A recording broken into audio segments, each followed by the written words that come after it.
Good morning, students. Myself, Dr. Indresh Kumar, working as a PGT chemistry lecturer in Surya School, Rewari. Now, today we will discuss second chapter of 11th class, atomic structure, and today my topic is quantum number. So, let us start. What is quantum number? As we know, to search a particular person in this world, 4 things are needed. भाई एक particular person है, उसके बारे में जानना है इस world के अंदर, तो 4 चीज़ों की बेटा अपने को रिक्वायरमेंट रहती है. जैसे first of all, country to which the person belong, किस कंट्री से पर्सन बिलोंग करता है. Second one, the country in that, the city in that country where the person is residence, क्या है उसका residing. Third one, the area in that city. और fourth one, house number.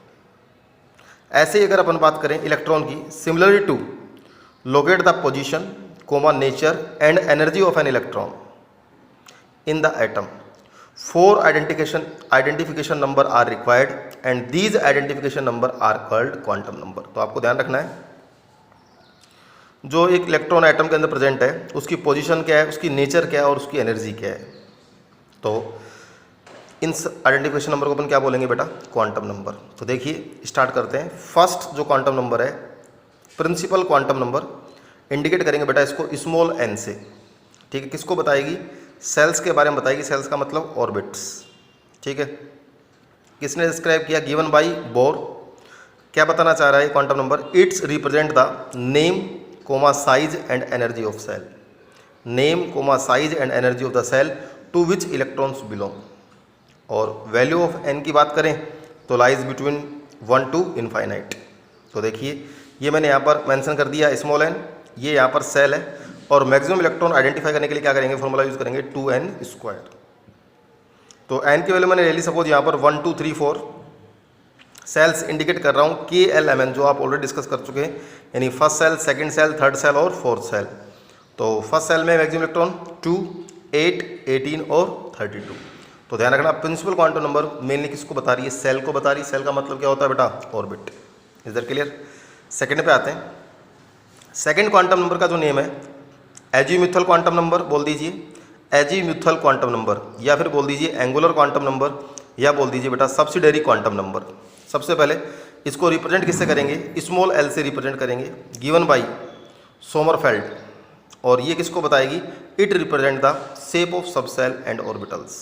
Shape of sub shell and orbitals. वो किसको बता रही थी बेटा, नेम, साइज और एनर्जी किसके, सेल को. ठीक है, तो देखिए वैल्यूज ऑफ एल की बात करें तो वो तो क्या था, वैल्यूज 1 टू इनफाइनाइट. लेकिन यहाँ पर ध्यान रखना, values of l between 0 to n-1. तो ध्यान रखना बेटा, अगर l इक्वल टू 0 आ रहा है तो सब सेल का नाम s होगा, l इक्वल टू 1 आ रहा है तो सब सेल का नाम p होगा, l इक्वल टू 2 आ रहा है तो सब सेल का नाम d होगा, और l इक्वल टू 3 आ रहा है तो सब सेल का नाम f होगा. चलो देखते हैं. तो n ले लिया मैंने, स्मॉल n ले लिया, पॉसिबल सब सेल ले लिए. तो 1 2 3 4 लिया. अगर n की वैल्यू 1 है तो l कितना होगा, 0. सब सेल, पॉसिबल सब सेल 1s होगा. n की वैल्यू 2 है तो l कितना होगा, 0 और 1, 2s और 2p. n इक्वल टू 3 है तो कितना होगा, 0 1 2. ये क्या हो जाएंगे पॉसिबल सब सेल, 3s 3p 3d. और n इक्वल टू 4 होगा तो 0 1 2 3. किससे निकाला, ये 0 टू n-1 से निकाला. और इसके लिए सब सेल पॉसिबल कौन कौन से होंगे, 4s 4p 4d और 4f. ये कहाँ से बताया आपने, ये जो ऊपर मैंने बता रखे हैं आपको. ठीक है, अब जैसे वहाँ पर आपने मैक्सिमम इलेक्ट्रॉन की बात करी तो फॉर्मूला क्या यूज किया, 2n². इसी तरीके से मैक्सिमम इलेक्ट्रॉन इन सब सेल, सब सेल के अंदर मैक्सिमम इलेक्ट्रॉन पूछ रहा है तो फॉर्मूला यूज करेंगे 2 × 2l+1. और नंबर ऑफ ऑर्बिटल पूछ रहा है तो क्या बताएंगे, 2l+1. ठीक है, और एक ऑर्बिटल एंगुलर मोमेंटम का फॉर्मूला क्या होता है, √L l+1 h/2π. ये कई बार ऑब्जेक्टिव एग्जाम जो क्वेश्चन, ऑब्जेक्टिव जो पेपर होता है IIT और नीट का, उसमें फॉर्मूला कई बार पूछ लेता है. अब क्योंकि ये जो सेकेंडरी क्वांटम नंबर यानी एजीम्यूथल क्वांटम नंबर है, किसको बता रही है बेटा, शेप ऑफ सब सेल को बता रही है. तो देखिए S की जो शेप होगी वो स्फेरिकल होगी, P की जो शेप होगी डम्बेल शेप होगी, D की शेप कैसी होगी, डबल डम्बेल शेप होगी, और F की शेप कैसी होगी बेटा, कॉम्प्लेक्स शेप होगी. Is that clear. तो ये अपना सेकंड क्वांटम नंबर खत्म हुआ. थर्ड पे आते हैं. थर्ड का क्वांटम नंबर का जो नेम है, magnetic quantum number oblique orientation quantum number, यानी क्या बोलेंगे, स्मॉल एम, गिवन बाय लिंड. किसको बता रहा है? It's represent shape of different orbitals. पहला वाला पॉइंट शेप सेल को बता रहा था, दूसरा सब सेल को, और तीसरा शेप ऑफ डिफरेंट ऑर्बिटल्स को बता रहा है। और किसको बता रहा है? Orientation of electron clouds. Value की बात करें तो -L से बेटा +L including zero also include करेंगे, -L टू +L। पी सब सेल के पास ध्यान रखना 3 ऑर्बिटल्स होते हैं, पहले मैंने आपको बता दिया था कौन कौन से होते हैं, Px, Py और Pz। इनकी शेप्स की बात अपन कल डिस्कस करेंगे कल के लेक्चर में, तो अभी सिर्फ इतना ध्यान रखना पी सब सेल के पास कितने ऑर्बिटल होते हैं? 3। नाम क्या है उनका? Px, Py और Pz। Px की वैल्यू होती है -1, Py की +1 और Pz की 0। ऐसे ही डी सब सेल की बात करें, उसके अंदर कितने वैल्यू ऑर्बिटल होते हैं? 5 ऑर्बिटल होते हैं। कौन कौन से बेटा? dxy, dyz, dzx, dx² -y², dz²। Value याद रखना, dxy की बेटा -2, dyz की -1, dzx की +1, dx² y² की +2 और dz² की वैल्यू 0। ठीक है। अब ऐसे ही जैसे पिछले टेबल अपन ने डिस्कस करी थी, तो सब सेल SPDF, L की वैल्यू बता चुका हूँ मैं आपको ऑलरेडी। अब M मैंने कहा -L से +L इंक्लूडिंग 0, तो फर्स्ट तो 0 ही हो गया।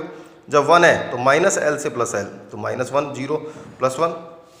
ऐसे ही 2 आ गया तो -2 -1 0 +1 +2। ऐसे ही 3 आ गया तो 3 के लिए वैल्यू हो जाएगी। नंबर ऑफ ऑर्बिटल अभी बता के आया, नंबर ऑफ ऑर्बिटल क्या फॉर्मूला यूज करेंगे? 2L + 1, तो उससे वैल्यू आ जाएगी। मैक्सिमम इलेक्ट्रॉन्स डबल हो जाएगा इनका, यानी n² 2 6 10 और 14। ठीक है। और लास्ट क्वांटम नंबर है बेटा स्पिन क्वांटम नंबर, किससे इंडिकेट करेंगे? स्मॉल s से इंडिकेट करेंगे। किसने दिया था? Given by Goldsmith and Uhlenbeck. किसको बताएगा? It represent the direction of electron spin around its own axis. अगर बेटा क्लॉकवाइज स्पिन है, यानी उसको अपन क्या बोलेंगे? स्पिन ऑफ इलेक्ट्रॉन, तो वैल्यू क्या लेंगे? +½ लेकिन अगर बेटा एंटी क्लॉकवाइज स्पिन है, यानी स्पिन डाउन इलेक्ट्रॉन है, तो वैल्यू क्या लेंगे? -½ ठीक है। इस तरीके से अभी जस्ट अपने बात करी थी ऑर्बिटल एंगुलर मोमेंटम इलेक्ट्रॉन की। अगर मैं स्पिन एंगुलर मोमेंट इलेक्ट्रॉन की बात करूं तो थोड़ा सा चेंज, वहाँ √LL +1 h/2π था, यहाँ क्या जाएगा? √S+1 h/2π। तो मान लो ऑर्बिटल के अंदर इलेक्ट्रॉन फिलअप कैसे करेंगे? तो each electron can accommodate 2 electron with opposite spin और स्पिन पेयर्ड। जैसे करेक्ट की बात करें तो एक क्लॉकवाइज है और दूसरा कैसा है? एंटी क्लॉकवाइज, तो इसको मैं क्या बोलूँगा? स्पिन पेयर्ड इलेक्ट्रॉन बोलूँगा। ये रॉन्ग मेथड है, दोनों इसमें कैसे हैं? क्लॉकवाइज है, तो इसको मैं क्या बोलूँगा? Spin paired electron. तो इस तरीके से बेटा अपन ने आज डिस्कस किया 4 क्वांटम नंबर कौन कौन सी? प्रिंसिपल क्वांटम नंबर किससे इंडिकेट करते हैं? स्मॉल n से इंडिकेट करते हैं। एजीमुथल क्वांटम नंबर किससे इंडिकेट करते हैं? स्मॉल l से। मैग्नेटिक क्वांटम नंबर किससे इंडिकेट करते हैं? स्मॉल m से। और लास्ट अपन ने डिस्कस किया स्पिन क्वांटम नंबर किससे इंडिकेट करते हैं? स्मॉल s से।